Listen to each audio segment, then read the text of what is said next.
Yes, I am Wajet. This is Sons of Heru. We've got a special segment about Haiti. My brothers can introduce themselves. I'm Jabari Neptawi. Yeah, today we are talking about the history of Haiti. I'm Kimani Neteru Shemsu Heru from the Sons of Heru. We have come to share our brief history about Haiti. Yes, and when you talk about Haiti, most people talk about Haiti from 1492 when Christopher Columbus sailed to Haiti.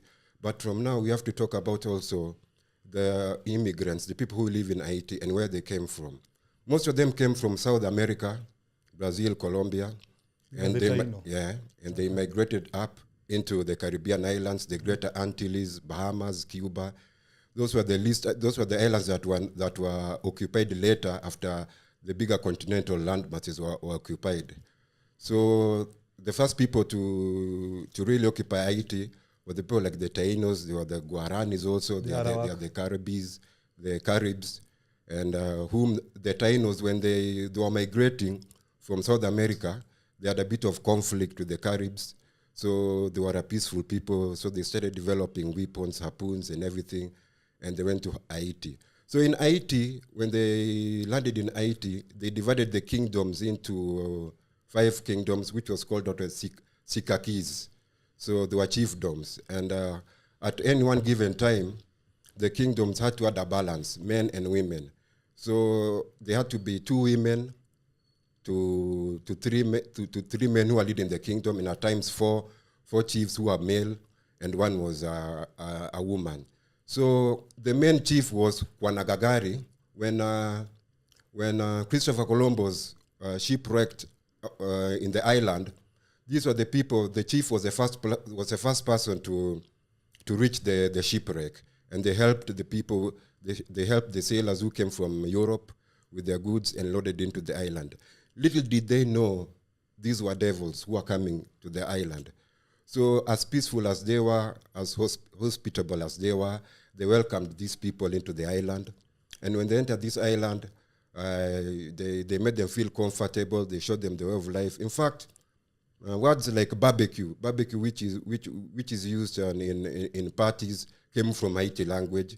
And words like the hamlock. Hamlock is that sort of a sack that is tied between 2 trees, and then you swing between the 2 trees. That was an Haiti invention. Yeah. So at that time, when the Europeans came, they came with people who are called the conquistadors from Europe. So there were Spaniards, there were Dutch, there were English, there were Spanish, but there were people who were mostly melanated, and also they had pale faces, Caucasians.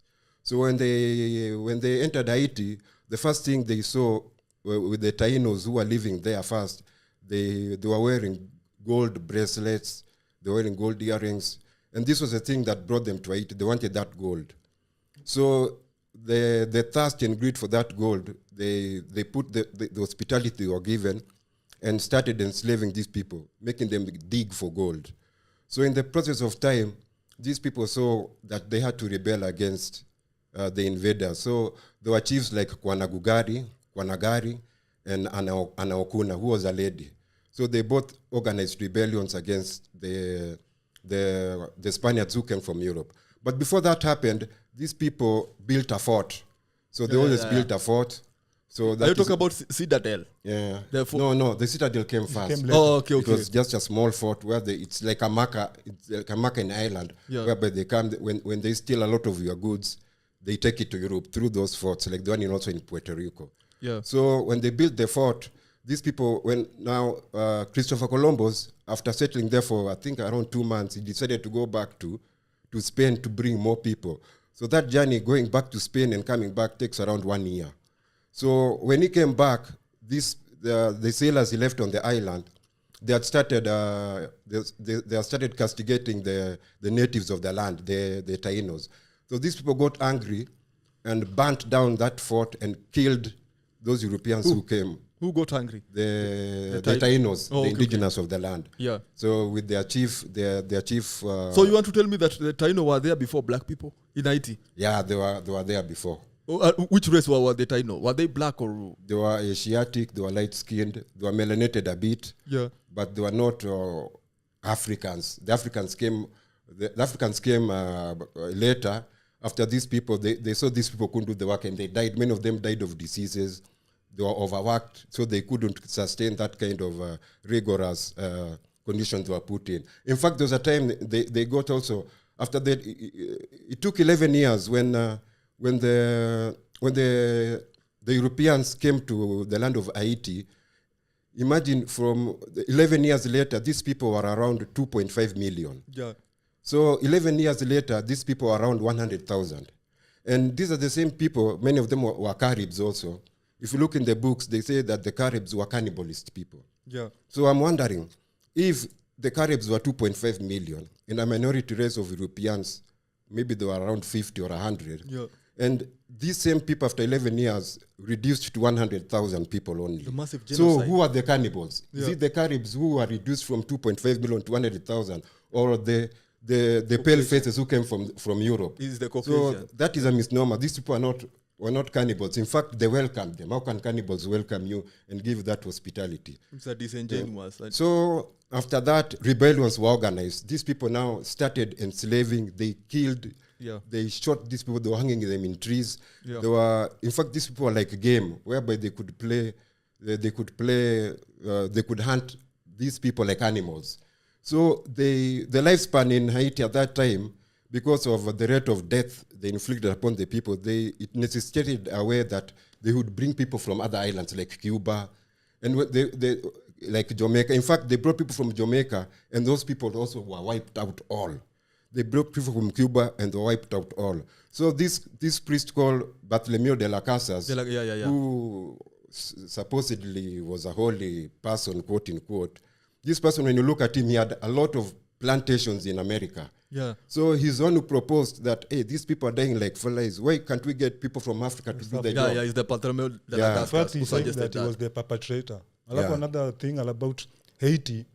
You see, before Haiti history begins in 1791. 1492, that's when Columbus conquered, went to Haiti. But before there, it doesn't really mean that there were other many slave revolution in other areas like Jamaica. Yeah. We have some revolution in places like Mexico. We have even a famous slave revolution, which were done by 3 women, which was done in St. Thomas in Virgin Islands. It was in 1773. 3 women took over the city, the island of St. Thomas for 1 year. And they controlled it before they were ultimately and finally captured and they were executed. And even but that history people don't know. They don't know about. When Spaniard came to Haiti, they call it La Isla Hispanol. That means the island of Spanish.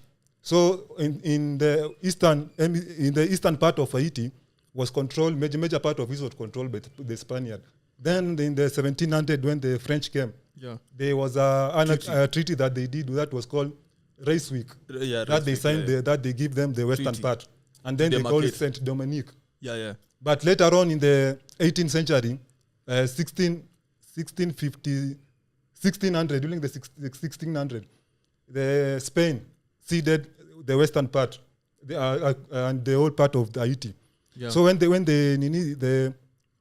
the French now started to, because after Christopher Columbus came, it said that he killed so many of those indigenous people that when the French came, they could not find people to work in their field. So they were forced to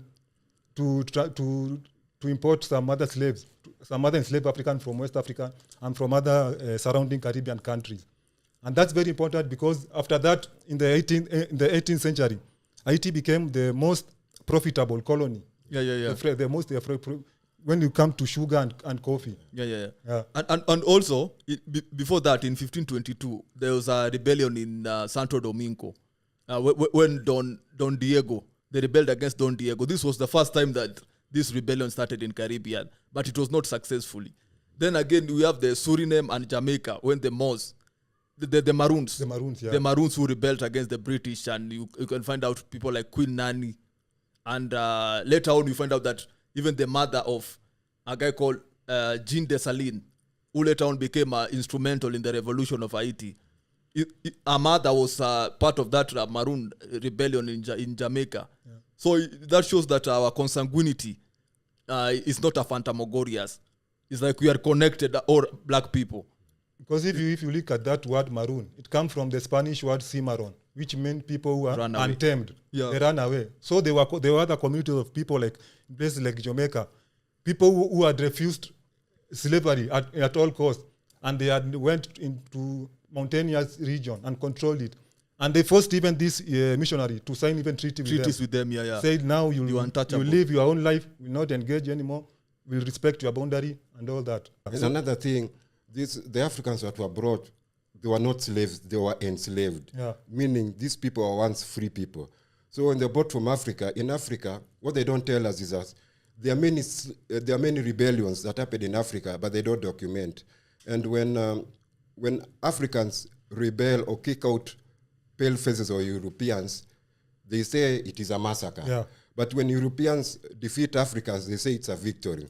So it's still a kind of racism also in their vocabulary. There they explain our kind of the things we do. So there are many rebellions that have been in Africa, and it is repeatedly said that these rebellions, there were so many that they prevented over 1 million people reaching Americas from Africa because of these rebellions. Because depending on the geographical area where you're taking these people from, like from Angola, from Congo, from Dahomey, these people are warriors. So when they entered Haiti, these people started fighting because they had never experienced something called slavery or being enslaved. Yeah. In their psychology or in their psychology of the head, these people had nothing about traumas or horrors or something like that. So these people had no feeling of trauma in their lives. This was the first time they experienced, because these people came from a paradise. And the paradise was rudely interrupted by pale faces who came from Europe. Yeah. And also, again, one thing I heard that even in those slave trade was not... First of all, when the slave trade was happening, they did not take blacks from Africa and brought them to the Caribbean and America. It changed in 1518 when there's who was the grandson of Queen Isabella and Ferdinand, who signed a treaty. That's when now they started bringing blacks from Africa and bring them in America. Because at first they used to say that these people, they were afraid of African spirituality. So they didn't want to bring us in America because they knew that we will contaminate those other slaves. Yeah. But as you said, Bartolomeo de las Casas, he was the one who said that these Taínos are too weak to be good slaves. So we should bring blacks from Africa. So in Jesus' name, he brought people from Africa in Jesus' name. Africa. Yeah. That is the religion you are worshipping now. Also another important about Haiti, the reason why the Haiti revolution was very much successful was the fact that, you see, Haiti was not like America. Because in America, you find when the slaves were brought to America, they were taken into different diverse places, different states. But in Haiti, they came and put large numbers of people in the same geographical area. So those people were already connected spiritually. So they had those aspects of things like voodoo in them. So when they were brought together, they used to live as a family, you see, because they were not scattered like the way the other Caribbean countries and other places, the Africans were taken into diverse places. And that's what made Haiti. Also, they were made the revolution, but the reason why we talk more about Haiti revolution is the fact that although there were other revolution in other Caribbean countries, this is the only Haiti one was the most successful one. Yeah. And not even in Caribbean, in the history of man, the Haiti revolution is the only successful revolution. In fact, they say even it's the second. In the times of Sparta, Athens, those times, Haiti is the one and only successful rebellion in the human history, and that is amazing. And the other thing I would like to speak about, I would like to talk about a guy known as Edwin Scobie. He used a case study, and in the case study, he showed people the example of Haiti revolution, because there was a ritual that was organized by a woman called Cecile Fatima in the swamps, the swamps of alligators, and there was a guy who was called Jean Dessalines, who said that throw away the God of your oppressors. He has brought nothing but misery. Lift up your... It was Bookman. Bookman who came from Jamaica, not Jean Dessalines. He said that throw away the God of your oppressors. He has brought us nothing but misery. Lift up the God of your ancestors and march forward. And they kicked us. They killed a lot of people in the Europeans. And in the formative years, the rebellion started also this personality called Makandal. Yeah. Makandal reportedly was brought from Congo, and he knew herbology, he knew pharmacology, he knew toxicology. So what he did is these Haitians were using spirituality to fight. Oh, the guy was a botanist. I know. Yeah, botanist, pharmacologist. Yeah. So the Haitians were using nature to fight the pale faces, dark energy fighting the false light. So they used the knowledge of the environment, the habitat, the ecology, the plants, the herbs. So this is the knowledge that he imparted to the ladies who are working for the master slavers. So they taught them how to mix poisons. And when the revolution started, they started by poisoning the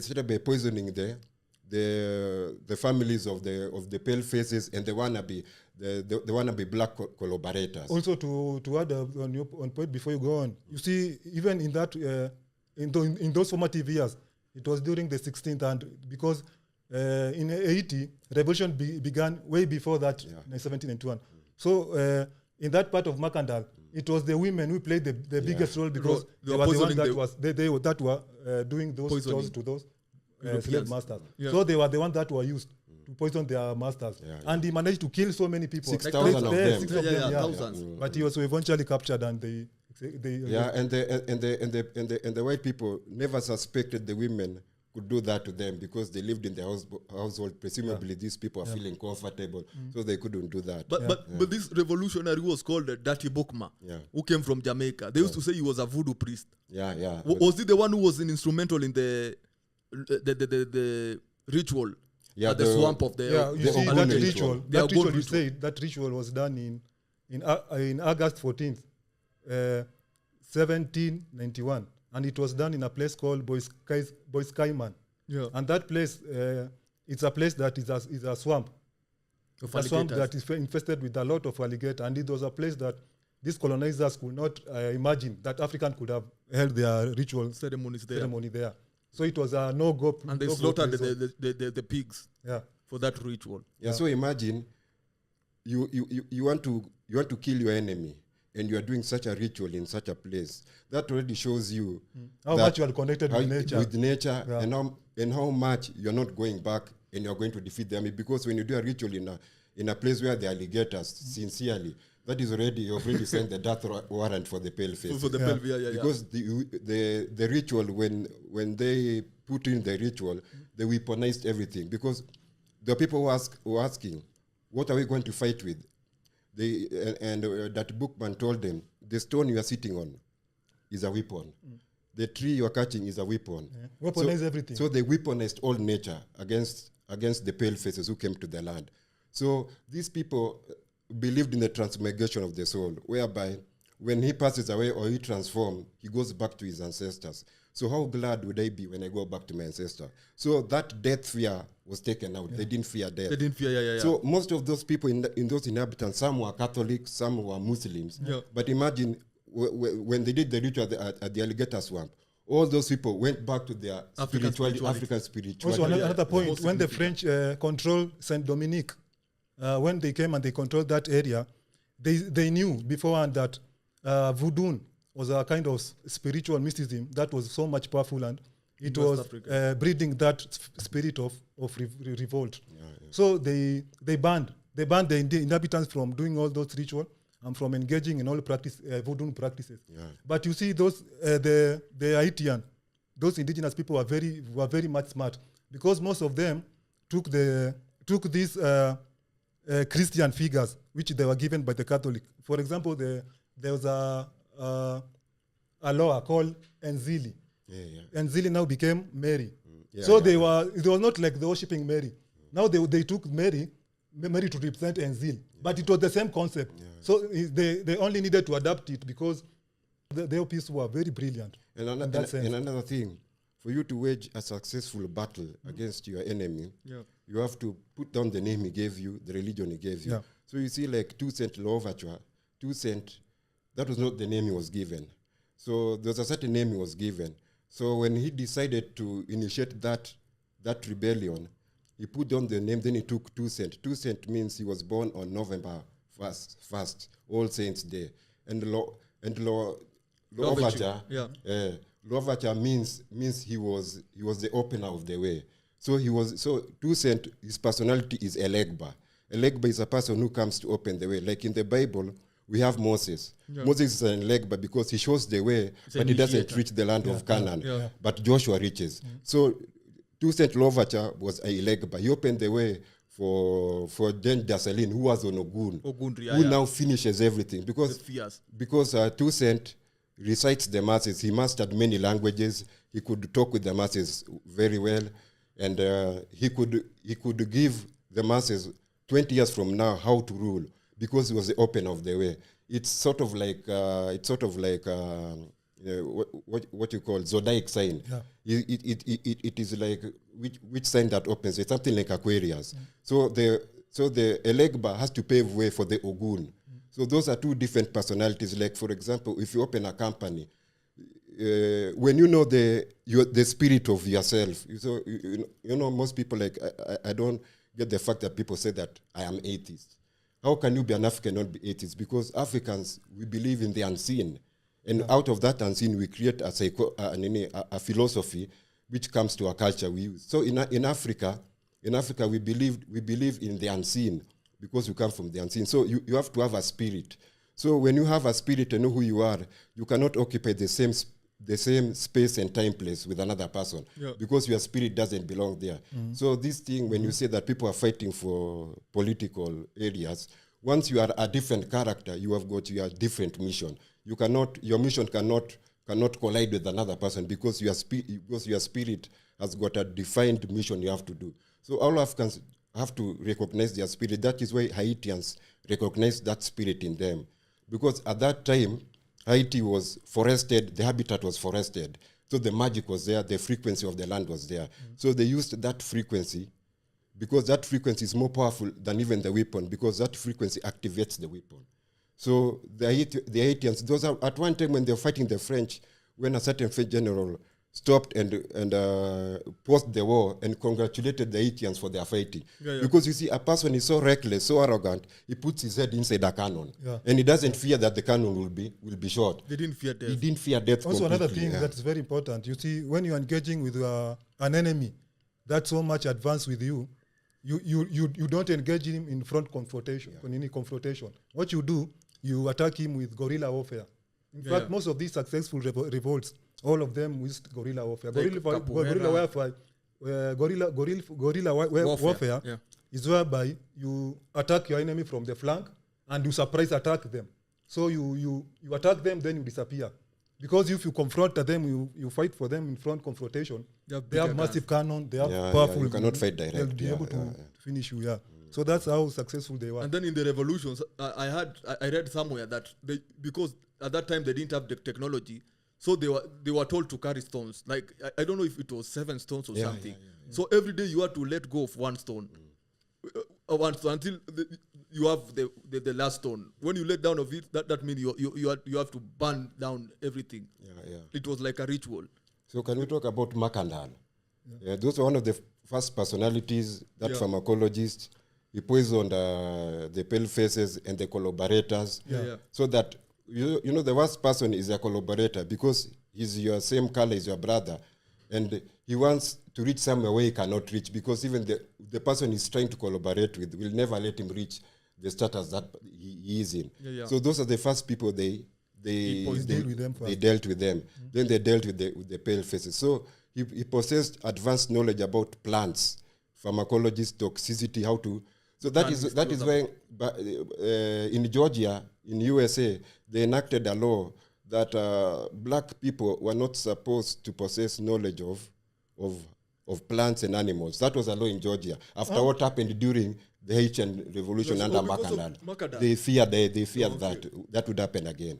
They're supposed to enact a law. They enacted a law prohibiting black people from having knowledge of plants. The other thing that is amazing about Macandal, it was like even a foreseer. Because there was a time he foretold what will happen. Before he was executed. It took three handkerchief. One handkerchief was yellow, the other one was black, and the other one was red. So he said that this red handkerchief, it symbolized those Tainos who were indigenous in that land.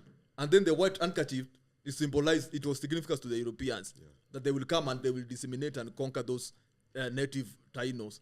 And the black handkerchief, he said it symbolized black people. He said that black people were the ones that were going to conquer and control that land after Europeans and things. And this is what came to happen, yeah.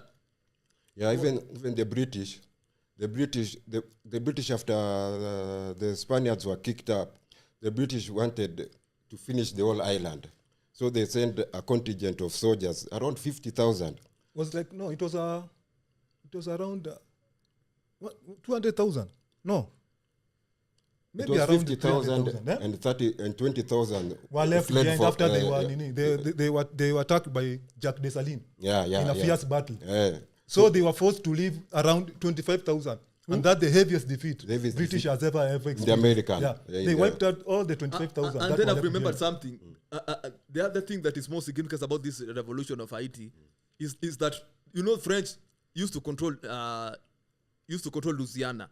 But after they were fighting against the Haiti, they went bankrupt. They had to sell Louisiana to America. A lot of people don't know that. They had to sell Louisiana to America so that they can fight this war. Because the profits were making out of sugar. It was they were supplying the whole world with massive. sugar. It was massive. It was massive. And it was labor intensive. People were dying. In fact, they say that you see Haiti was the leading exporter of sugar, coffee, and also it was estimated that a third of all transatlantic slave trade black were being taken to Haiti.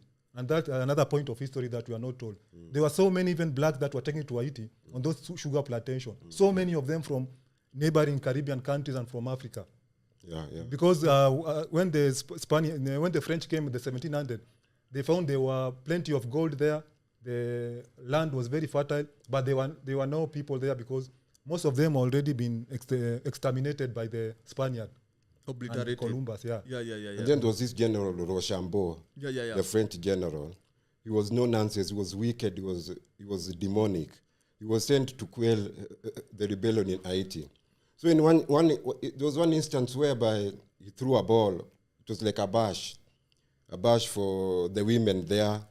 So there were mulatto women and there were African women. So when he made a bash for the women, these women were wondering, why is this guy being so nice to us? Being so nice, because they were skeptical. They had his reputation. So Rochambeau took them to an inner room He told them you have a present for them. A present for them.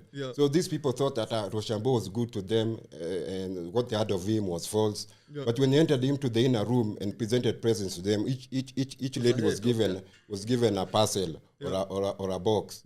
When they opened the boxes, they found the decapitated head of the husbands in the boxes, and they were mulatto and they are African women. So he didn't give a damn who the mulatto were. He doesn't give a damn whether you are mulatto or you are black. He don't care. All his interest was about maintaining his race. So this put them together. The mulattoes were trying to be united now to form a formidable force. They united the Africans to form a So that's what gave them the impetus. But somebody told me that mulatto were collaborators with the whites. Yeah, but due to that incident, now they became together. Napoleon, she was a mulatto. Because even if you look later on, when after Dessalines had tried to unite Haiti and abolish slavery and all that and bring that a good government to that land, he was assassinated.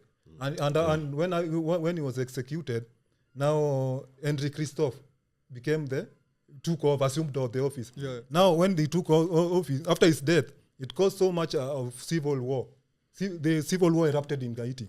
That forced the Haitian now to become divided. Now the southern part was controlled by a white man that was called Pétion, and the upper was controlled by Henry Christophe. And I read somewhere even they had their own currency and thing. Even before they were in other currency even for other neighboring countries. And is it even Christophe, before that, there was a battle called Kepekio. The Kepekio battle, whereby the French, They surrounded there were around 15,000 of them. They surrounded a group of Haitians who are numbering around 800. Yeah. And they surrounded them. So the general was Rochambeau. He told the cooks, you lay the table. This war, I'm going to crush a fly, meaning the fly was the Haitians. Yeah. So that was, I think, in March 2nd. So when the war started and they completely encircled the Haitians, the war lasted the March 2nd, March 3rd, 4th, 5th. The war was not over. And when it reached March 6th, these Haitians who were outnumbered had already wiped out over a quarter of the army that had encircled them. So that you can imagine that formidable spirit. Yeah, and you're only 800 against 15,000 people who have circled you, and you manage to kill a quarter of that army, and the rest fled, and these people are left unscathed. Because even that 800, not all were military. Some were civilians, and others were military. And the amazing thing about the Haitians, when Dirty Bookman was killed, they decapitated him, and they used to they put his head on a stick. Yeah. No, they did this to scare other slaves, other rebellion. The natives, yeah, the natives. Yeah. But something that I heard that they used to touch the head and say, "We'll carry on with the revolution." Yeah, they were not afraid of. After the Ogun ritual was put into place, there was no turning back. You see, like when the ritual of Ogun, you see, Elegba is the initiator of the way. It's someone who's going to pave the way and forge the way forward for the way that people are going to take. But now, when you have done the Ogun ritual, now you have tried diplomacy, have failed. Failed completely. Talking has failed. You have already given your opponent, he has refused. Now it's time to smell blood. Now you need to put your that is where the Christians put in the Bible that forgive your brothers. Now these people are enslaving you, and you want them immediately to forgive you. That is not balanced. That is not mad. Not possible. So when you put up the Ogun ritual, it is not turning back. No, it is after all negotiations have failed. So now it goes. So there's no forgiveness there. So until now you bring the negotiation has already failed. Diplomacy has failed. Yeah. So until you bring the ritual of Oshun, which is calling back the sweet waters, this is mother's love, which now quenches the thirst of the Ogun. Now you see now what is happening in Haiti is that when they brought out the Ogun ritual, it was a warrior ritual. It was not closed. So the ritual turned itself on the Haitian people. That is why the Haitians have got so problem, because it was not quenched. They should bring the Oshun ritual to quench that Ogun ritual, because the warriors have to be quenched by the love. Is still on. The spirit of Ogun is still so they need to do the Oshun ritual. Yeah, to quench the thirst of the warriors by bringing the sweet waters. But I think that one of the reasons why most of people even say, even Haitian, even still today, most of the Haitian, if you talk with them, they are more spiritual and they don't fear anything. They don't fear. Even most of these celebrity American artists, most of their bodyguards are from Haiti, because people from Haiti, they don't give a damn. They don't fear death. Because that resilient spirit. And they are not collaborating. They are not sell out the people of Haiti. Because one instant, it was Tuselavichu. When he was told, go and bring the head of Jean Dessalines, I will give you money. He said, no. You rather cut my hand because I'm not going to sell my brother. That's what it that shows the spirit of revolution. These people, and also again, I had an instant where the Jean Dessalines, there's some money that he gave a white man called Steve Gerrard, and he told them go and aid black people in Africa. Their revolution. So take this money, and the white guy, he went and built a university in England. Yeah. And I'm wondering, because recently we heard that. Our police officers, they want to send them in Haiti. And then another thing is that is you remember the gas chambers in Nazi Europe. Yeah. The gas chambers didn't start in Europe, because in Haiti there's a place where there's a lot of sulfur. Yeah. So these guys used to take people, put them into ships. Then they burn sulfur. When you burn sulfur, it becomes poisonous. You die because of... If you inhale that... ventilation. Yeah. So the gas chamber started in Haiti when they inflicted upon our very fellow Africans. But because it's black people, they don't give a damn. So most people think this thing started in Nazi. It didn't start in Nazi Germany. It started. And then another thing, when the French were destroyed and they went back to... Most of them went to Louisiana. So these French came with the soldiers from Jamaica. Yeah. Jamaica, black soldiers. So when they were defeated, They didn't want these black soldiers to go back to Jamaica and tell them that, hey, we have seen Africans fighting like mad in Haiti. So what they did is they put those black Jamaicans in the ships that they brought with to fight with them. They burnt that ship with all those Jamaicans inside them because they didn't want them to go tell their fellow Jamaicans that Haitians were fighting like hell. Yeah. So they kill all of them. Imagine how brutal and how demonic these people are. French was colonial. Colonial. They were very brutal. They were very brutal. And then another thing is, for example, there's a constitution Haiti wrote in 1801. So Dessalines, the constitution that he wrote was in 1804. Yeah. Now, after that constitution of 1804, there have been around 38 more constitutions up to maybe the time of 1915 when America occupied Haiti. Yeah. So when you go to the archives, you don't find that 1804 constitution, 1805, because that's the real constitution, because the constitution was created to be in according to the wishes of the people. The people wanted complete freedom completely. So that is a ritual they had set through the Ogun ritual, and nobody could try. Like for example, when USA occupied Haiti in 1915, they started repealing the laws in level by level. Doing what? They started repealing or shredding the laws to pieces. They take one law, they change it. They take another law, change it. So they destroyed the constitution of Haiti. The last law was Haitian land was not to be occupied by any white man. This was a treaty. They say Haiti was free from any kind of... It was a constitution in the constitution, because the constitution should be set according to the wishes of the people. Yeah. Complete freedom. So that constitution was the most progressive constitution on earth. And when... Do you remember Toussaint Louverture when he presented a constitution to Napoleon? He got mad. Yeah. He didn't want that constitution. Yeah. So this constitution of 1804 ensured that Haitians will be free from all judiciary, politically, education system, all will be run with black people. That is not true of Africa today. African, our constitution, everything is being run by the country of colonial. Like in Kenya, everything is run by the judiciary, political system, the education system. Social political structure. Because the books you are reading are books from censored by Vatican and England. So Haitian constitution didn't want that. So America was repealing those laws slowly by slowly. So when they reached the last law was no white man was supposed to occupy that land of Haiti. The parliamentaries refused. They said they couldn't do that. That was out of their hands. That was something that was set by their ancestors. They couldn't do that. So what they did they surrounded the parliament, took all those people arrested and started bombing him. And they changed that constitution themselves and repealed it. That was during the occupation in 1915. And at that time, Haiti was, the currency of Haiti was backed with gold.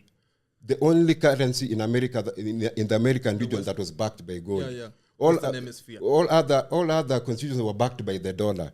So when the Americans came in, they took that whole massive reserve gold that they had. During the Woodrow.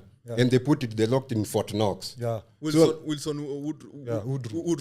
Yeah. So when you see Haitians poor, begging, and it's a condition that they have been subjected to. And people are coming to give them, people giving them fake rice, everything fake. Also another thing on that thing, you see, during the 1950, during the American occupation of Haiti, from 1915 to 1930s, you see, it is estimated that more than 20,000 of Haitians were killed because Woodrow Wilson sent in Marines.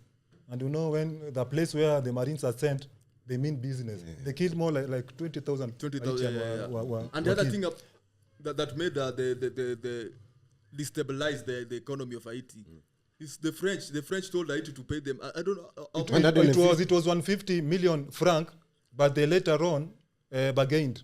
It was reduced to 98. That time. At that time, yeah. You can imagine that. They were resentful. In fact, that was one of the biggest thing that has happened to Haiti. That the reason why Haiti is in condition it is right now today because of that kind of they and it was an independence that they had. No, it was they earned. It was not. They was fighting for their right. It's not like they were not bargaining for anything, their freedom or something. But now they were forced. And it was under Henry Christophe. Was the one who agreed to sign that deal. Yes, in the department system of America, we find that these hardcore criminals, okay, the ones who have been jailed maybe 10 years and above, or maybe those ones in death row. So U.S. Created a policy whereby they wanted to eradicate these hardcore criminals. So what they are doing is that when you are a hardcore criminal, they put you on a plane, then they fly you to Haiti, irrespective of if you come from Haiti or not. They say you are Haitian. So they're taking hardcore criminals to Haiti, and then letting them go free. So imagine plane loads of hardcore criminals have been taken to Haiti. Yeah. So how do you expect insecurity not to be in Haiti? Because you are sending hardcore criminals who have been convicted in US, and you take them to Haiti, and you don't even ask the government. So those people have criminal elements. Yeah, that has created the insecurity.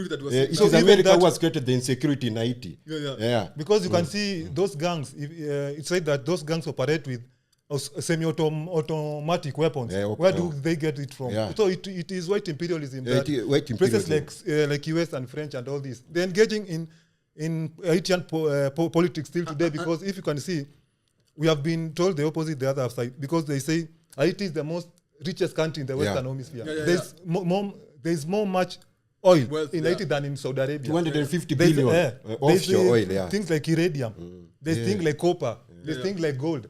But now all these different government factions, they're mingling with their political affairs so they can have an upper hand, so that they can use that as an opportunity to steal the wealth, the Haitian wealth, and to keep subjugate and the other the thing, citizen. I heard that the American government has the biggest embassy in the Western Hemisphere is in Haiti. In Haiti. What are they doing there if that country is... It's because they want to steal those... Like iridium. I heard that iridium is the metal. There's a mountain full of it in Haiti. And it's a metal that is used to go to the... is used in the rock to go to the different... in the space. Yeah, it's used in space. They use that iridium. Yes. That's why it's the most expensive. And they're saying in Haiti there's a mountain of it. The mountain of it. Yeah. So and another thing, there were two U.S. Marine soldiers who went to, is it an island called La Bonaf? La Bonaf was populated with trees. They cut down all those trees and sold them abroad. So these people became millionaires and left that island to be a desert. So when you leave an island to be a desert, that habitat is the magic of the people. Because what is voodoo?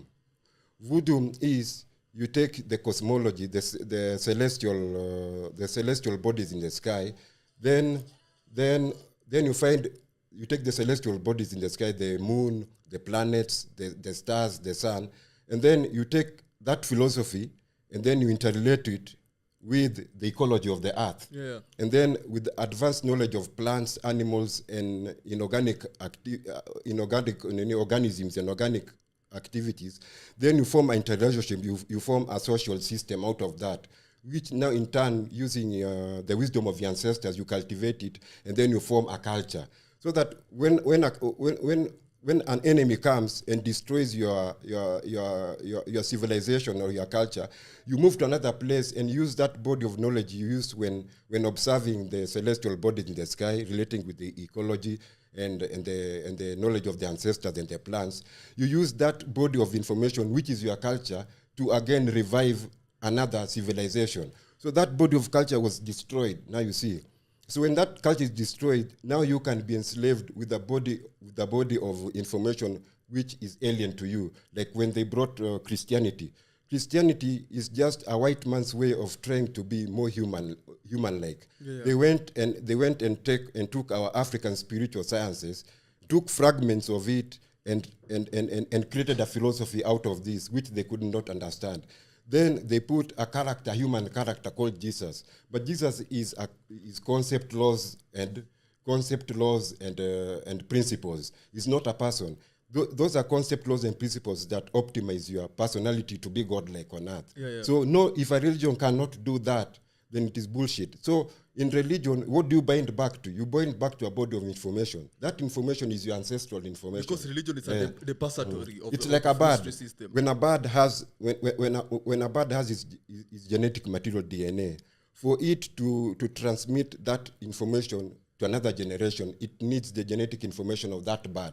but you cannot use a genetic information of another bird to fuel the genetic information of another of the same bird. So you need the information of the ancestors, which they stashed away. So we don't have that information. So the body of information you're using is alien. So the consequences are what we are seeing: rape, dysfunctional families. You can see even so that is what is happening. There was a guy who was called Bishop de Landa who went to Mexico and he banned all the similar to the books. All the books Yes. of the Mexicans. That is that body of information you need. All the information that the ancestors wrote down, and even you can see in the 4th century. He was called Theodosius. Theodosius and Justinian. They locked the mystery school. That's why people went into dark ages. Yeah. Also, another thing, if maybe we still stay with Haiti. Yes. Also, we can remember in January in 2010 when there's a massive earthquake that happened in Haiti. Yes. They are saying it was on a magnitude of 7.0, and the worst thing about that earthquake, it hit Port-au-Prince, which is the capital city for Haiti. Now, that place at the time, it was said that it was inhabited by more than 3 million people. But that quake, when it hit, it killed roughly like 300,000 people, 200,000 people were injured, and 1.5 people were displaced. And after that, they were pledged for between some different NGO of the world, including quote-unquote Red Cross, which they requested some other organizations so that they can send in some aid and help those people. Because you can remember even before that earthquake had hit, there were huge cases of violence, mugging and all that in the street of Haiti. So when the Red Cross got those aid, it is said that those aid did not reach they don't reach to the and the Clinton Foundation was there. They didn't. And it was a massive kind of people. It was a good funding. Over 6 billion. Yeah, it was over 6 billion. And maybe of because it was a country that took over the independence and it defeated the fact that Haiti defeated 3 superior country of French, unmatched, British, unmatched, and they were the modern weaponry. They had this airplane, they had the cannon, they had everything. But Haiti, they defeated them. And imagine Haiti, and it never mentioned anywhere in the history. Haiti in the 1940s didn't import anything. They were self-sufficient in food, everything. That place is blessed. By 1960s, they still didn't import anything from. They were self-sufficient. But from 1970s, when the American got there, they started importing things. Now it is when the Americans are saying, "Now you are upright. You are not enlightened." When you're importing things from another country, are you enlightened or are you dependent on those people? Because we all know that black man has become. Because they want to control them. They want to control. That's why they can. They want to control them so that they can even sanction them if they want. Because even if you see the concept of this consumerism, it's not an African concept. Black people are creators, they are manufacturers. So consumerism is a European mindset because Europeans cannot create and develop anything. And all this art, mathematics, everything, they came from our black ancestors. And another thing, when Haiti was negotiating, when the French put reparations on Haiti, they were given a condition. You either pay us that money or we'll come with a force, we invade your land. So the Haitians looked and said, it's better we remain free, but we pay that money. Because like our esteemed goddess, and I have to honor her by Nabelo, she said that when somebody occupies your land, what happens? Prostitution skyrockets because these people don't come with their wives. Yeah. So they'll have to take the natives of the land. And that fuels prostitution, you see. And then another thing, life gets harder because these people don't use their money. They depend on you. So if you are buying like 4 goods for $1, when people occupy your land, you start buying like 10 goods for that same $1 because these people don't use their money. They use you. They use you to live on their land. So they depend on you. So you get that Haitians, maybe 30% are employed, and one person feeds maybe 7 people. So imagine when the condition comes when you're laying out people from jobs. Those people don't have employment. What do you expect to happen? These people instigated so that. They are subject to that condition that they are. You see, some people used to say Haiti are the poorest country, black people are blah, blah, blah. But all these conditions, you can see even in rat experiment. Yeah. If you take some rats and put them in a congested environment where you give them, where they are insufficient food, they'll turn against themselves. You find that violent will become cannibalism. But when they give them enough food and water and they were spacing, you see even this project, they are European creation to continue to subject black people into poverty. Because why is it that everywhere in the world you find that black people are disfranchised, they're economic deprived. Everywhere you go, it's done with a strategy, because it's like they work clandestinely to subterfuge. Another thing, this story about shenanigans. This thing about black people living in ghettos. Ghetto is alien to us. We lived in communities. Yeah. So you have to call those places you live in with the African definition. You call them communities, not ghettos. Ghettos is alien, is European. It's European, yeah. Also one thing that ghetto came after the capital. Also one thing that we should inspire us with that Haitian revolution is that sense of togetherness. You see, even in our ancestors, during our ancestors' time, they used to refer themselves as we. You see, everywhere a collective. Yeah, collective. Now we have lost that sense of collectiveness, whereby we only think how we can manage to stay alone and do things on our own and all things. Because also to be a successful person, the modern capitalist term of being successful is being successful individually. Yeah. But in the African concept, to be successful is the community also has to be successful. Yeah. You cannot be a president who is so rich. Because if I have too money and my brothers are lacking, they steal for me. But if I open for them opportunity, now I'll become more secure, because even if I work anytime. That's the problem we have with these people who have money. The successful black people, like the American celebrities. You find a guy having billions of dollars in the bank account, but it's not giving back to the community. Never. What he's doing is going to buy golden grills, Jordan. Like for instance, if we can look at the current affairs, you see in DRC right now as we speak, there is a genocide going on there. But now more people are focused about Israel and Palestine and Hamas, or the Ukraine versus. Is as though black people's lives doesn't matter. Doesn't matter. Yeah. And we have even. I was shocked to learn that there was this most successful boxer called Floyd Mayweather. Floyd Mayweather sent a contingent with his private jet to Israeli. He sent in aid, food supplies, bulletproof jet. Imagine with his own money, and it was worth more than $1 million US dollars. You can imagine someone, a black man, who feels the need to send those supplies. Okay, I don't say this is not doing good, but what is happening in Congo, nothing is taking. Not doing anything about Congo. Yeah, nothing. No one is doing anything about Congo. Those are just cockroach. Let them die. They are not. Even the news media are not speaking about it. Even in Sudan, what is happening? Nobody is speaking about it. It's a self-hate. Like the black people don't like it. The media is racist. Yeah, it's racist. Okay, with that being said, maybe final remarks. Yeah, final remarks. I can say that to be a successful person, you have to be successful with your brothers and sisters and everybody else. You cannot be successful alone. Success comes collectively. Yeah. With my closing remarks, I need to tell black people we need a spirit of Ubuntu. We need to get that back. We need to have that back. The spirit of Ubuntu, of loving each other. We need to come out of this Willie Lynch syndrome. Yeah. Also, another thing, I like to tell people that we should be inspired with that Haiti revolution, because it was the most successful revolution ever. And they say that it was the second successful revolution after the US. And it was black people who take control of their country and change their destiny with nothing else but their spirituality. So we should return back to our spirituality, because with Christianity and all this religion, what it does, it pacifies people, because there's no more revolution we are hearing today, because a lot of people are Christian, others are Muslim.